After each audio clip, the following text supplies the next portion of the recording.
Guys, alam niyo kung bakit maraming pera ang mga foreigner? Kasi kung ano yung kinain nila, yun na yun. For example, kumain sila ng cereal sa umaga, breakfast na yun. Kung kumain sila ng sandwich sa tanghali, lunch na yun. Isang slice lang ng sandwich yun. Kapag kumain sila ng isang slice ng pizza sa gabi, yun na yun ang dinner.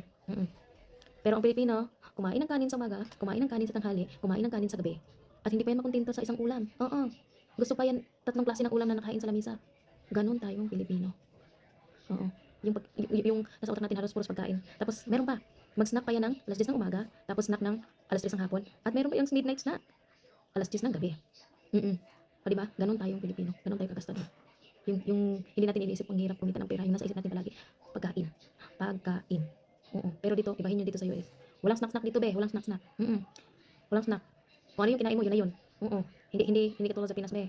Kakain ng umaga, mag-snack ng alas 10 ng umaga. Kakain ng tanghali, mag-snack ng alas 3 ng hapon. Kakain ng gabi, mag-snack ng alas 10 ng gabi. O, diba? Ganun yung mindset natin. Oh, tinong relate. Next time, iwas-iwasan na natin yung mga pagkain, puro pagkain na sa utak natin. Gigil nyo ako ha, gigil nyo ako.